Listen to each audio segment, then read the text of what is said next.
lot of investigational work with interventional pain therapy, and is going to talk tonight on ketamine. So we have used some ketamine in the past in terms of the ketamine troches. We found that there is a subpopulation that seems to respond very well. So we're very much looking forward to your talk, Aubrey.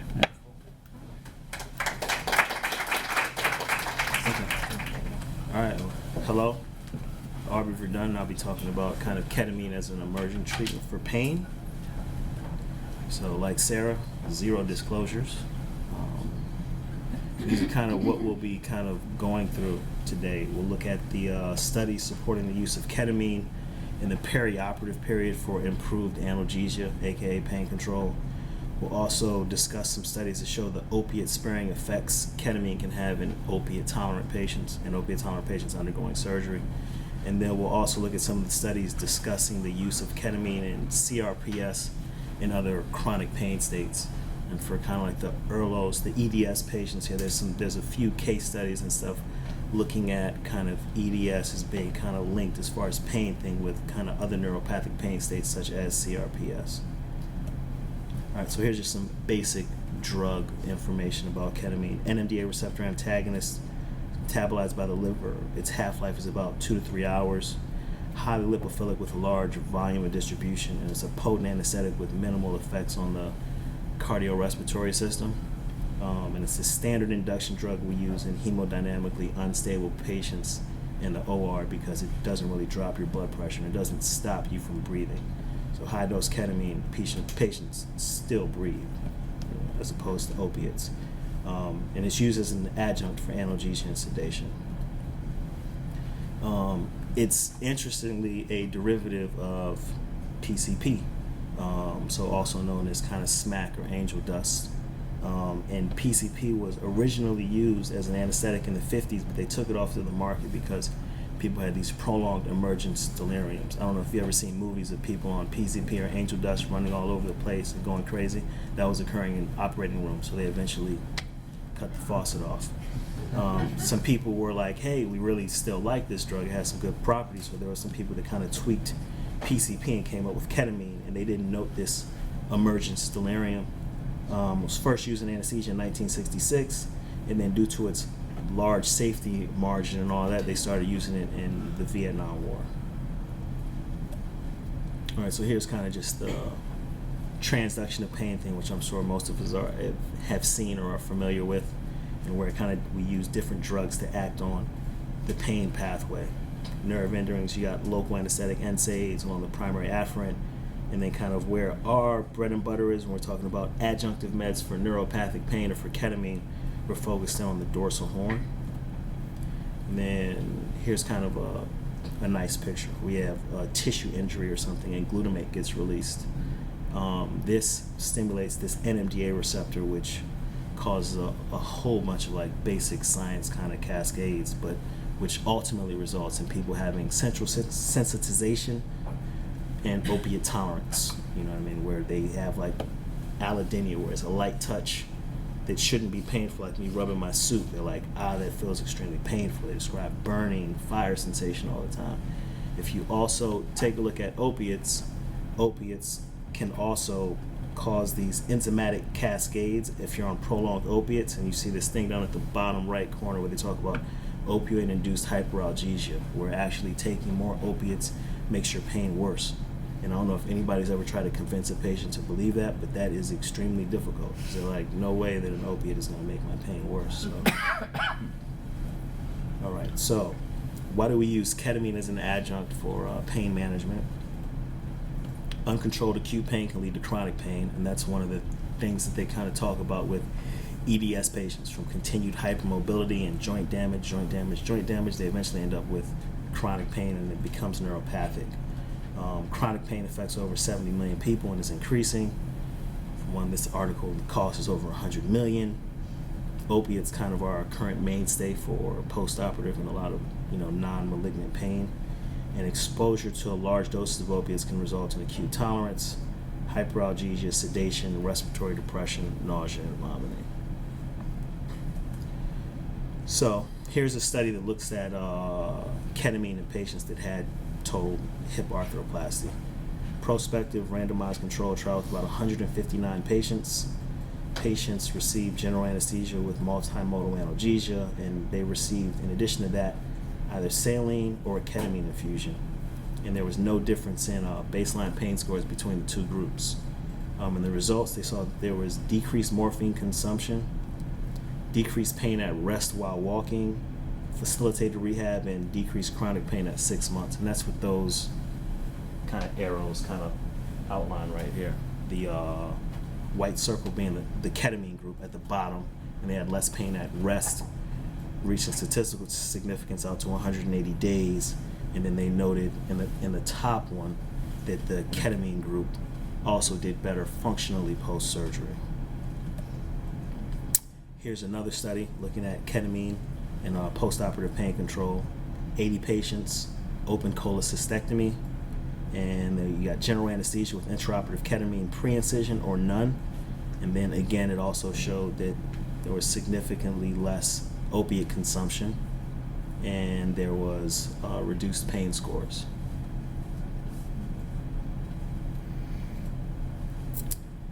This is a paper that was kind of just a literature review, and they looked at 39 clinical trials with about 2,400 patients, and 1,400 of them received ketamine. And when they did the analysis, the mean opiate consumption was reduced by 40%.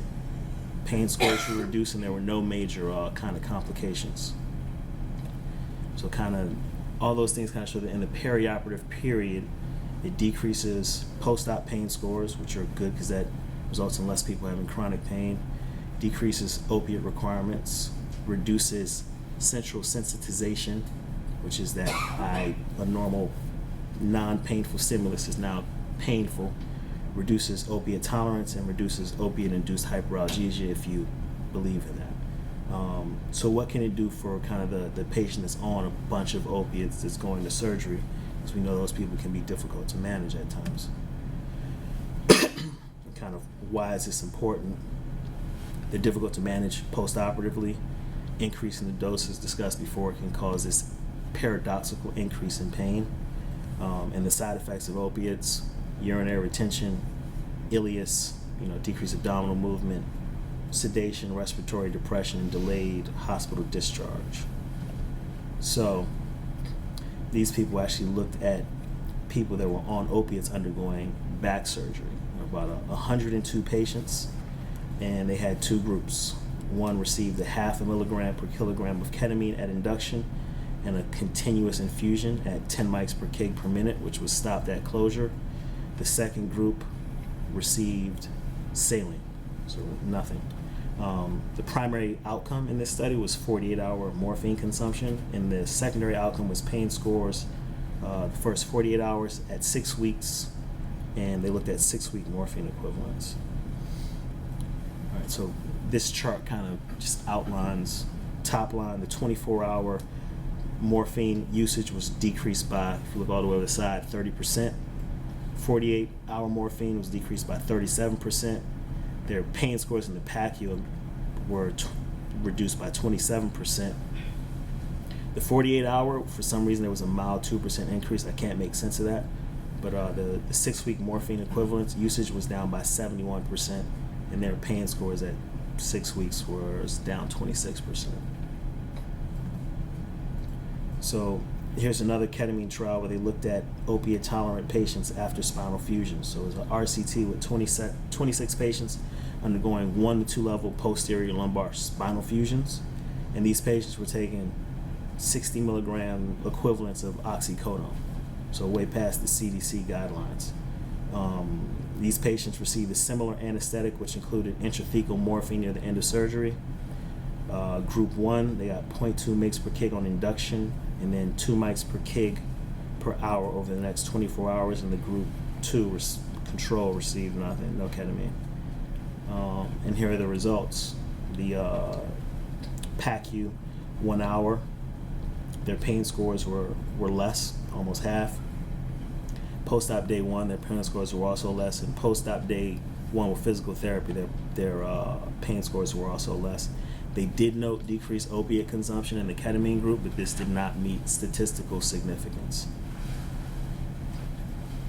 So kind of conclusions of ketamine use in the perioperative period. There's multiple studies that show decreased pain scores, decreased opiate consumption, has a great safety profile, and it may even facilitate recovery and rehabilitation in the postoperative period. A lot of these studies use different dosing parameters, so that's probably where we need some further research done. So what can ketamine kind of do for patients with chronic pain? So one of the big things that they use ketamine for, that there are a few studies looking at, is for neuropathic pain, which can be a bunch of different diagnoses they throw into under neuropathic pain, but CRPS, complex regional pain syndrome. So complex regional pain syndrome is a chronic pain condition often occurring following trauma. Sometimes it's minor trauma. It's often out of proportion to the inciting event. And you'll note things like allodynia, which is pain to you experience great pain with a non-painful stimulus. You can get skin color and temperature changes, edema, and motor and trophic changes. So it kind of started with this study by Schwartzman. He had a randomized controls trial with 19 patients and looked at ketamine versus saline. They did a 10-day infusion, 4 hours each day, and their protocol was they gave 50 milligrams over 4 hours day 1, and then increased it to 100 milligrams over 4 hours by day 3. They followed patients at 2 weeks, 1 month, 2 months, and 3 months. And just note that these doses, these are very low doses of ketamine, so they're not high dosages.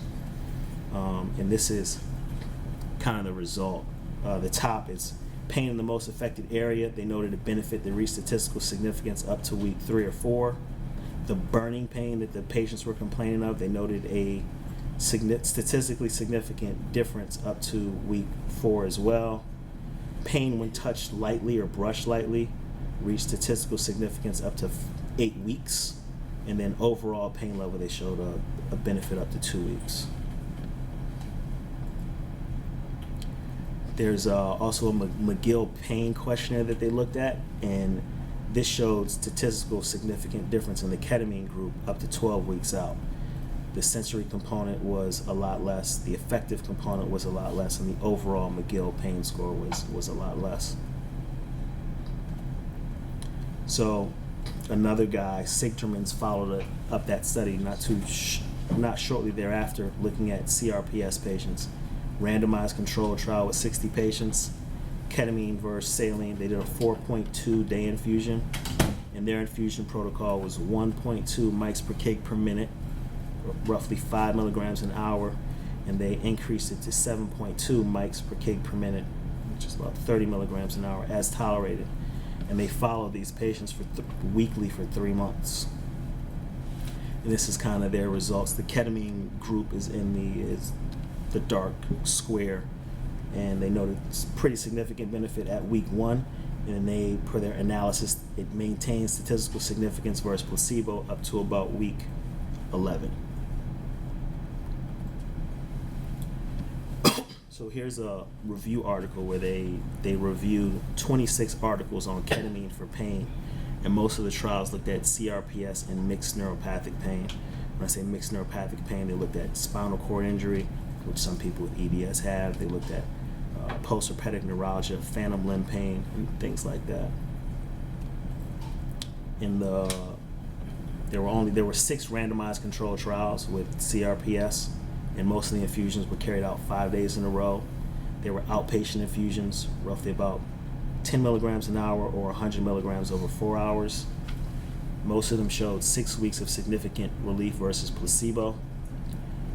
Higher dosages, like if you gave people a lot higher dose, they received greater pain relief, but the duration of benefit was somewhat questionable. The dosing rate or infusion for maximal benefit is still kind of unclear. One thing that they saw is that it didn't seem like high dose infusions in the ICU are needed, because you had similar outcomes with lower outpatient infusions. Not sure if you guys have ever heard of ketamine comas, but some people do that, and the results when they looked at it weren't that much better than the outpatient kind of infusions. Okay, so this is a summary of their mixed neuropathic pain trials, which was spinal cord injury, PHN, and phantom limb pain. Observational studies, randomized control trials, crossover RCTs. The infusion range in most of these were a lot less than what they use in CRPS. It was like 0.1 to 0.5 mg per kg per hour over 30 minutes to 2 hours. And they were mostly one-day infusions.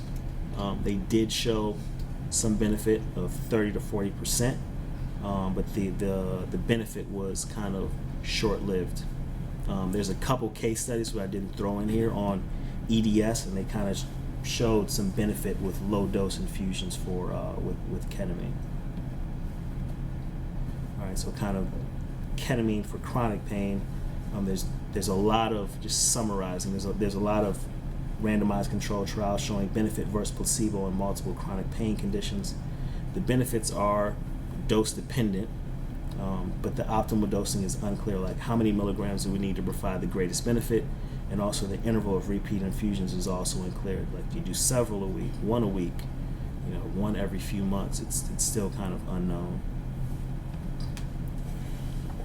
So ketamine as an emerging treatment for pain has shown analgesic benefit in the perioperative period. It's opiate sparing, and there's a lot of clinical trials that show benefit in multiple different chronic kind of pain states. And this is kind of just one thing I threw in the future considerations, like ketamine is now showing some benefit with treatment-resistant depression, suicidal ideation, and post-traumatic stress disorder. Some people theorize that, hey, it helps with pain, but people with pain also have depression or other mood disorders, kind of chicken or the egg kind of phenomenon, which came first. But ketamine seems to have some data that shows benefit with both. And there are ongoing studies for these additional uses. So that's pretty much it.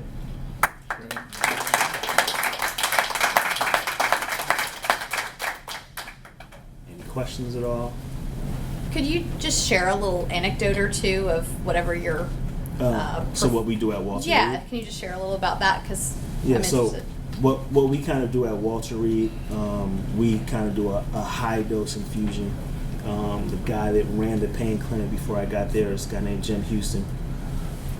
We gave people 500 milligrams of ketamine, and we infused it as fast as you could take it. And some people probably ask, like, where do you come with the 500 milligram numbers? Because that's what's in the vial. That's about as scientific as it gets. So we infuse that as fast as they can take it. Ketamine, it's a derivative of PCP, so you can get a lot of CNS side effects, hallucinations, So we give midazolam before we start the infusion. Ketamine can also cause some nausea, so we give people a scope patch, kind of give them the entire kitchen sink against nausea that you would do for somebody in the OR that might have post-op nausea and vomiting. That Decadron, Reglan, Zofran, in addition to the scope patch.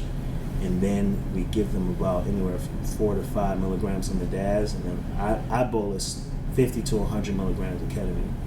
And then we run that infusion. I usually start anywhere from 60 to 90, and then we go up to about 150 milligrams, and then however long it takes for them to finish, then it's done. Then after that, we recover them. They usually recover. Patients surprisingly recover and are somewhat coherent in about 40 some odd minutes.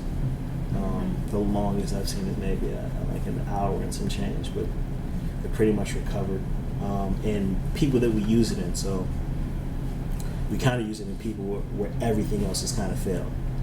So I did one today where there was a guy with failed back surgical syndrome, previously on high dose opiate narcotics. Nothing really works. Difficult to manage patient. They were like, hey, we've seen some stuff with ketamine for refractory chronic pain. Will you try it? We agreed. We tried it.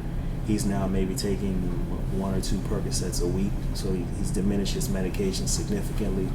He's more functional, more active, and he comes and sees us maybe like once every 4 or 5 months. So he might get an infusion 3 times in a year. It's like it changes something chemically in you because it doesn't last so long in you. It does, yeah, it doesn't. They think switches some receptors somehow. Yeah, they think all of the bang for the buck with ketamine is right here in this dorsal horn, where you get this kind of wind-up phenomena and central sensitization. There's a lot of basic science stuff where they have cross-talking of receptors that are usually implicated for low-touch pain, where they now sprout up in a deeper lamina that are involved with pain, as opposed to just, hey, I feel that touch.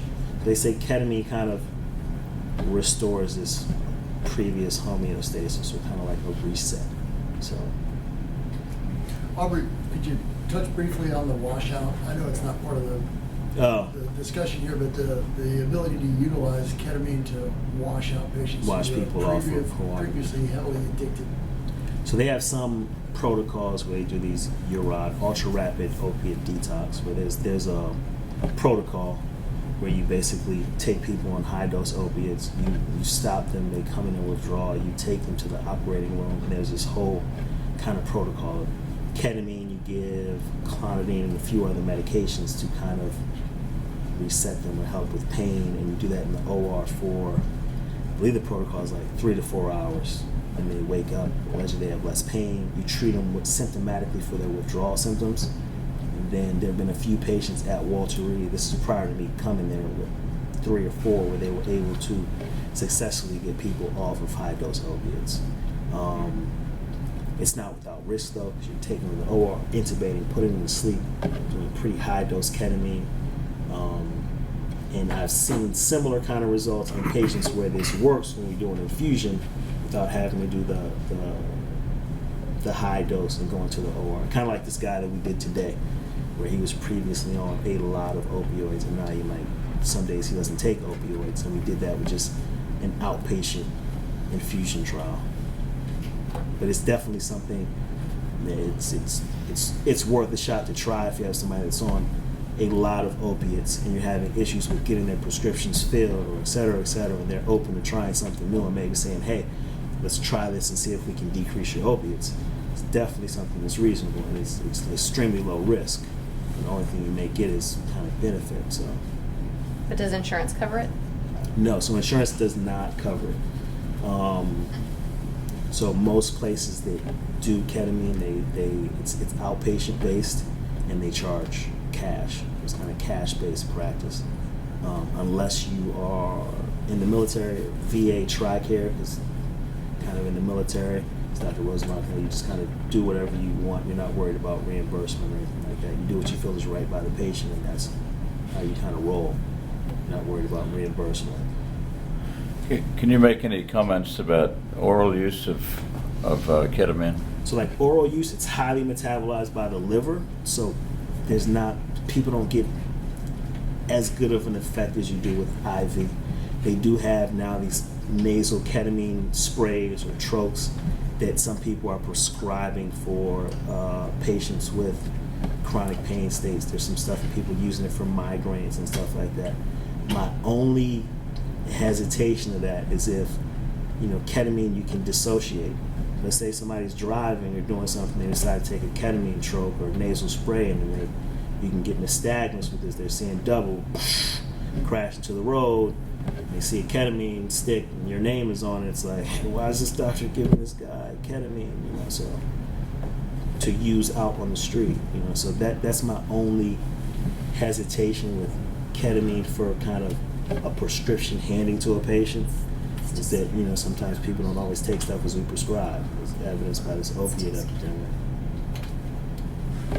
What can you tell us about ketamine use in EDS? So I haven't used it in EDS, but there are some case studies out there. There's one paper where there's like maybe 9 or so different case studies that they talked about where it did show some benefits and people were able to reduce their opiate intake. But I haven't done that myself. I've only had maybe 2 EDS patients, and they were fairly easy to treat. They just had axial back pain. We did a facet block. They responded, so I would just do intermittent radio frequency denervations targeting their facets, which is kind of bread and butter pain management that Dr. Merritt does at LifeStream. You had a question? So that actually goes into his question, because I've used ketamine in the OR for EDS patients, not for the opioid sparing effect, but because a lot of EDS patients cannot tolerate opioids at all. And so ketamine is a great tool because after, like the cervical neck surgeries that they will have, they have difficult airway and for sedation because of the little bits of respiratory depression. They can really tolerate ketamine. And so I had to do ketamine propofol infusion for the patient that Dr. Henderson mentioned, who had to have a biopsy done in prone position. But most importantly was to keep her, breathing spontaneously, and it was really great.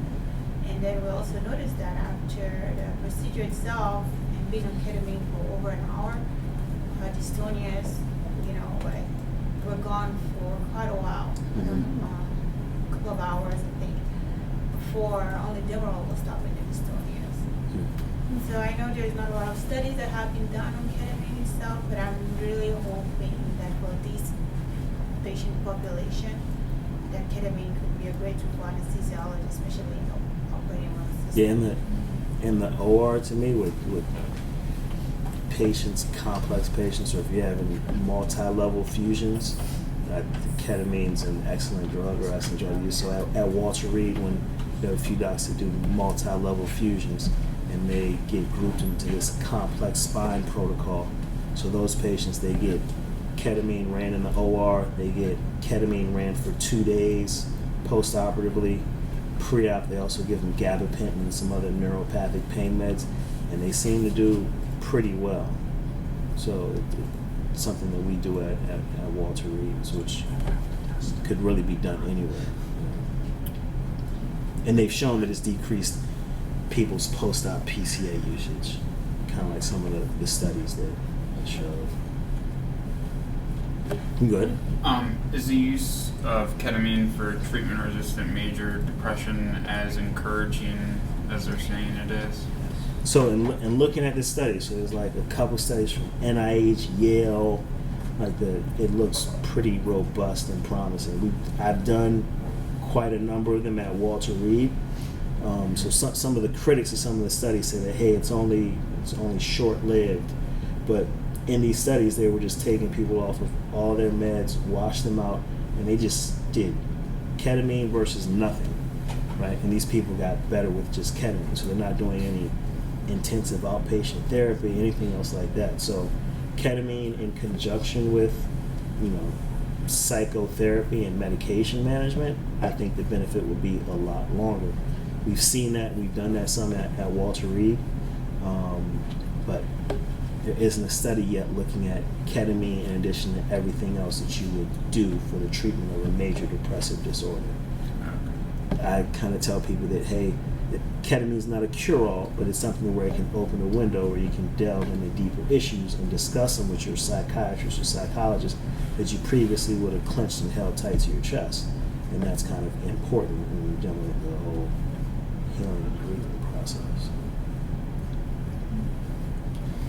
So, have you heard of the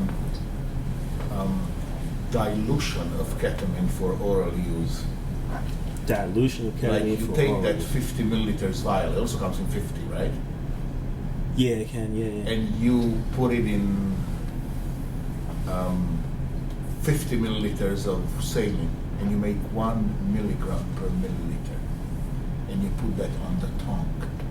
Yeah, I haven't done that. That's Didn't next we level. do that, Fraser, I haven't. 2 years ago? I've never done that. That's untold. Even yeah. on that concentration, we had interstitial cystitis as a side effect. Got it. So I've seen some reports of that. There's also some reports of with chronic repeated administration, you can get a bump in your LFTs that goes away once you remove the offending agent, aka ketamine, but nothing where it's been something long-term or catastrophic as a result of ketamine infusions. Have you seen seizures during the infusion? No. No? And we go high. We've done some ketamine comas where nobody got seizures. Wow. So Because back in time, by the Vietnam studies, they said that it gives you depression, it worsens the depression and gives seizures. well, there's a ton of literature from like NIH, Yale, Harvard, a couple other places that it's actually this pharmaceutical companies trying to make a oral ketamine analog to target depression because they're now, all these antidepressants target norepinephrine, serotonin. They're like, oh, maybe it's this glutaminergic pathway, this NMDA thing. So they're developing drugs to try and target that. Why ketamine is cheap. The company can't make money off ketamine because people are trying to come up with the drug that acts like ketamine that you can take by mouth, and now they are going to make a lot of money.